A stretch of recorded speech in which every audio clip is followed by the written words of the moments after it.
या महाराष्ट्रातल्या जनतेने, मी म्हणालो होतो की विरोधी पक्षाला या महाराष्ट्रातली जनता चारी मुंड्या चित करेल. आमच्या लाडक्या बहिणी, लाडके भाऊ, लाडके शेतकरी, लाडके ज्येष्ठ सर्व घटकांनी या राज्यातल्या विरोधी पक्षाला त्यांची जागा दाखवली. कारण घरी बसणाऱ्यांना लोक मतदान करत नाहीत आणि महाविकास आघाडीला 2,50,00,000 म्हणजे 2 लाखाचा फरक आहे आणि त्यांना मिळाली मतं.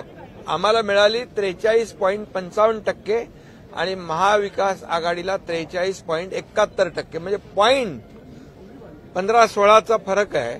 आणि या पॉईंटमुळे आम्हाला जागा मिळाल्या 17 आणि महाविकास आघाडीला जागा मिळाल्या 31. मग हा ईव्हीएम घोटाळा झाला का म्हणायचा? मग ते यापूर्वीच झारखंडमध्ये पण देखील मतदान झालं, कर्नाटकमध्ये झालं, लोकसभेत झालं, आता प्रियांका गांधी देखील जिंकल्यात. म्हणजे जेव्हा आपण हरतो तेव्हा ईव्हीएम घोटाळा म्हणायचं आणि जेव्हा आपण जिंकतो तेव्हा मग ईव्हीएमची ऐवजी बॅलेट पेपरची मागणी कुणी करत नाही. हे खरं म्हणजे दुटप्पीपणा आहे. हे खरं म्हणजे विरोधी पक्षाकडे कुठलाही आता मुद्दा राहिलेला नाही आणि विरोधी पक्षाला काम करणाऱ्यांना, फील्डवर उतरून काम करणाऱ्यांना लोक मतदान करतात. हे या निवडणुकीने दाखवून दिलेलं आहे. लोकसभेची आकडेवारी आपण जर पाहिली तर महायुतीला 2,48,12,627 मतं आहेत. म्हणजे 43.55% मतदान झालं आणि आम्हाला जागा मिळाल्या 17. तेव्हा त्यांनी कुठलाही ईव्हीएमच्या बद्दल आक्षेप घेतला नाही आणि त्यामुळे आज काल मी आदरणीय पवार साहेबांचं देखील ऐकत होतो. त्यावेळेस त्यांनी म्हटलं की शिवसेनेला 79 लाख मतं मिळाली आणि 57 जागा मिळाल्या आणि काँग्रेसला 80 लाख मतं मिळाली आणि त्यांना 16 जागा मिळाल्या. कारण काँग्रेसनी जवळपास 100पेक्षा जास्त जागा लढवल्या, आम्ही 80 जागा लढवल्या. त्यामुळे कमी जागा लढवल्या आणि त्यांनी जास्त जागा लढवल्या. त्यामुळे शेवटी हे प्रत्येक मतदारसंघ वाईज वेगळं वेगळं गणित आहे. हे किती मार्जिनने कोण निवडून आला, कोणी 1,000 मतांनी निवडून आला. आता आमच्या 8-10 जागा 1,000-1,200 मतांनी आम्ही हारलोय. मग त्या निवडून आल्या असत्या तर आमच्या 70 जागा झाल्या असत्या. मग 79-80 लाखामध्ये 70 जागा, मग याच्यावर तर मोठा आक्षेप घेतला असता. परंतु मी आपल्याला मुद्दाम या ठिकाणी सांगतो, लोकसभेमध्ये शिवसेनेला 73,67,674 मतं मिळाली आणि एनसीपीला 58,51,166 मतं मिळाली. पण आम्हाला मिळाली 73 लाख आणि एनसीपीला मिळाली 58 लाख आणि आम्हाला मिळाल्या 7 जागा, एनसीपीला मिळाल्या 8 जागा. मग तिथे ईव्हीएम घोटाळा झाला का? हा देखील माझा सवाल आहे. त्यामुळे एवढंच मी या ठिकाणी सांगतो की ईव्हीएम वर आक्षेप घेणं, मग तुम्हाला विजय मिळतो, तुम्हाला जेव्हा जागा जास्त मिळतात त्यावेळेस ईव्हीएम चांगला असतो आणि जिथं जेव्हा पराभव होतो तेव्हा ईव्हीएम खराब असतो. असं या एक फक्त ईव्हीएमवरच नाही आहे, पण सुप्रीम कोर्टापासून निवडणूक आयोगापर्यंत प्रत्येक वेळेला विरोधी पक्षाने जेव्हा जेव्हा त्यांच्या बाजूचा निकाल लागला तेव्हा तेव्हा त्यांना चांगलं म्हटलं. ही यंत्रणा चांगली आहे, सुप्रीम कोर्ट, हायकोर्ट चांगलं आहे.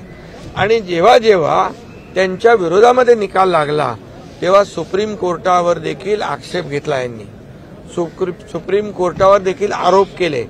खरं म्हणजे हे लोकशाहीला घातक आहे.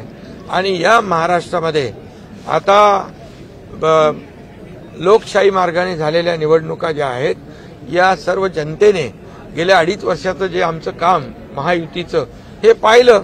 आणि मी पुन्हा पुन्हा सांगण्याची गरज नाही की 2.5 वर्षामध्ये महाविकास आघाडीने बंद पाडलेले प्रकल्प मी, देवेंद्रजी, अजित पवार यांनी आम्ही एवढ्या वेगाने पुढे नेले आणि दुसरीकडे कल्याणकारी योजना आम्ही सुरू केल्या. लाडक्या बहिणीपासून, लाडक्या भावापासून, लाडका शेतकरी, सगळ्या योजना सुरू केल्या. आणि या योजनांचा परिपाक जो आहे, मी नेहमी म्हणायचो या कामांची पोचपावती आम्हाला या निवडणुकीमध्ये बघायला मिळेल आणि तसाच झालं. आणि त्यामुळे विरोधी पक्षाला माझं आव्हान आहे, हे रडगाणं आता थांबवा आणि आम्ही जो विकास केलेला आहे त्या विकास रडगाणं बंद करा आणि विकास गाणं सुरू करा. पण उद्धव ठाकरे पण टीका करतात म्हणतात गपलाय आणि मग आपल्याला झोपून चालणार नाही, आता जागा राहून काम करावं लागेल. उद्धव ठाकरे म्हणतात मशीनमध्ये गपलाय, आता झोपून चालणार नाही, आता जागा राहून काम करावं लागेल. ज्याप्रमाणे निवडणूक करत आहे आणि ग्रामीण लोकांचं मागणं आहे, ग्रामपंचायतचं मागणं आहे की एक बॅलेट पेपरवर ही निवडणूक होऊ द्या. ग्रामपंचायत अरे असं कोणाला वाटलं म्हणून काही कोणी करत करतं. प्रमुख संस्था आहे. अरे तुम्हाला वाटलं मग आता नाना पटोले जिंकलेत, किती मताने जिंकले ते? बरं, आणखी कोण जिंकलेत? रोहित पवार आहेत. ईव्हीएम घोटाळा केलाय. मग आता त्यांनी काय म्हणायचं त्याच्यामध्ये? काय ईव्हीएम घोटाळा झाला म्हणायचं? ग्रामपंचायत ही संस्था तुमच्या विरोधात एक सांगतो मी, कुणाला काही वाटेल म्हणून कुणी काही निर्णय घेऊ शकतो का? हे नियम, लोकशाहीमध्ये नियम ठरलेले आहेत.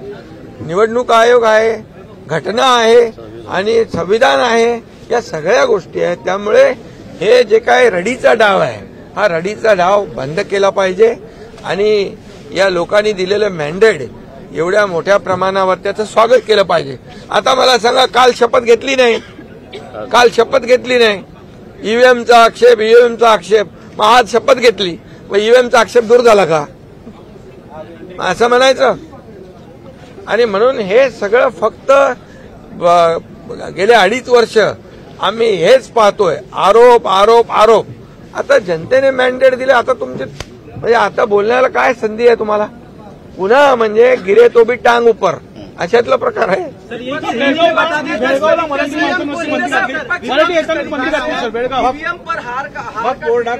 शेतकऱ्यांचे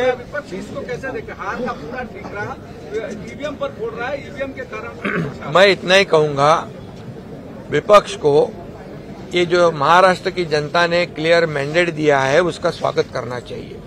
एक पॉजिटिव उनका अप्रोच होना चाहिए, क्योंकि हमारे 2.5 साल के महायुति सरकार ने इतना काम किया है, इतनी योजनाओं को लागू किया है, इतने प्रकल्प को आगे बढ़ाया है और इसीलिए उसका परिपाक ये है.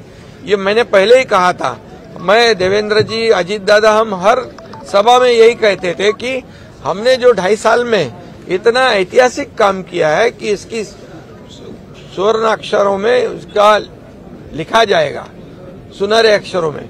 क्योंकि एक तरफ जो विकास के प्रकल्प बंद थे वो हमने शुरू कर दिए, दूसरी तरफ लोक कल्याणकारी योजनाएं हमने शुरू कर दी और उसमें हर घटक को लिया है. लाडली बहना से लेके लाडले भाई से लेके लाडले किसान से लेके लाडले ज्येष्ठ से लेके सभी लोगों को उसमें सरकार ने योगदान उनका देखकर सहयोग किया है.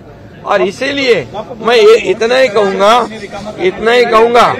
कि उनका जो अभी झारखंड में चुनाव हुआ, प्रियंका गांधी जी का चुनाव हुआ, कई लोगों का चुनाव हुआ, ये इधर का नांदेड़ बाई इलेक्शन का चुनाव हो गया, उसमें भी कांग्रेस की जीत हुई है.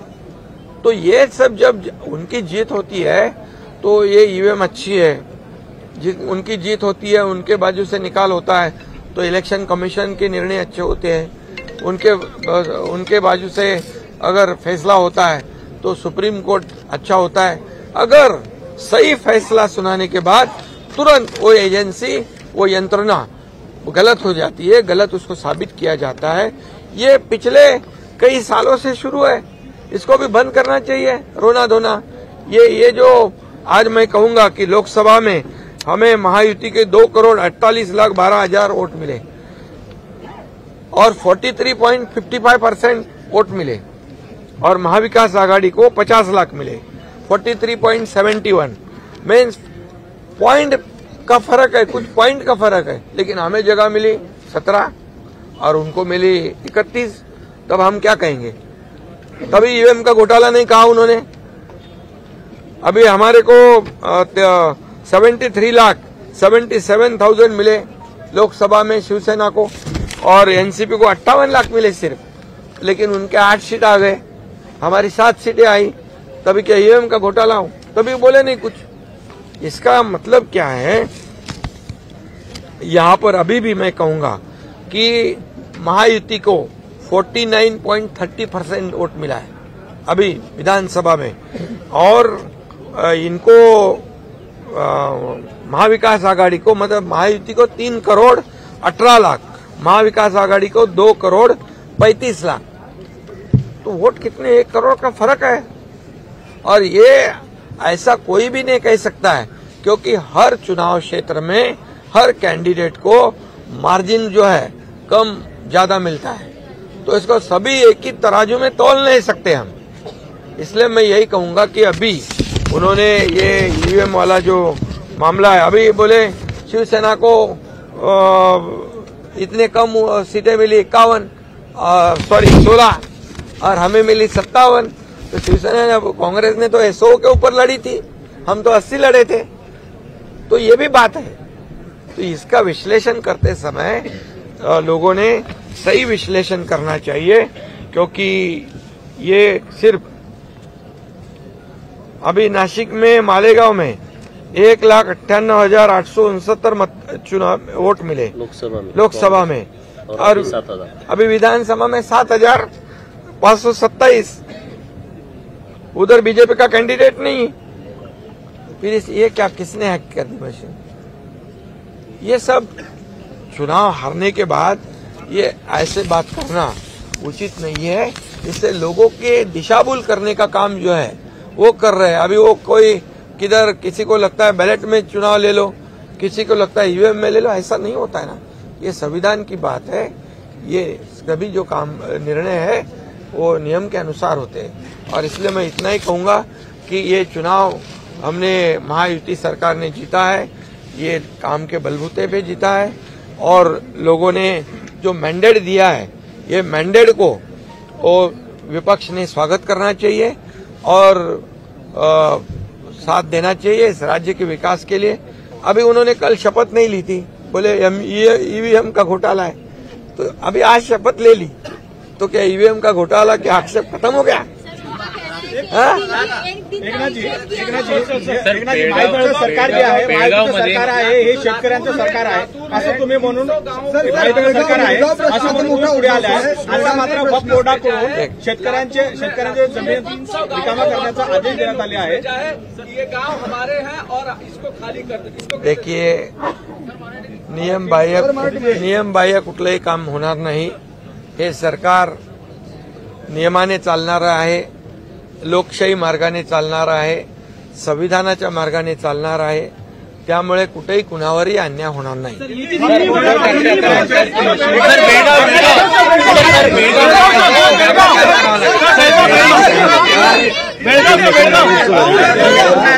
काम करावं लागेल.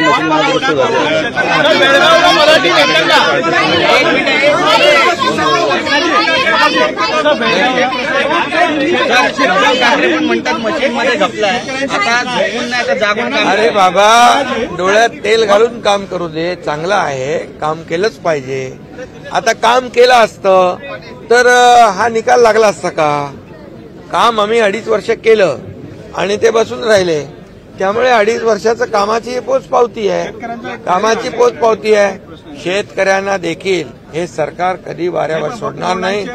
आणि मी आपल्याला सांगितलं अगोदर, कुठलंही नियमबाह्य काम होणार नाही. हे जनतेचं, सर्वसामान्य जनतेचं सरकार आहे.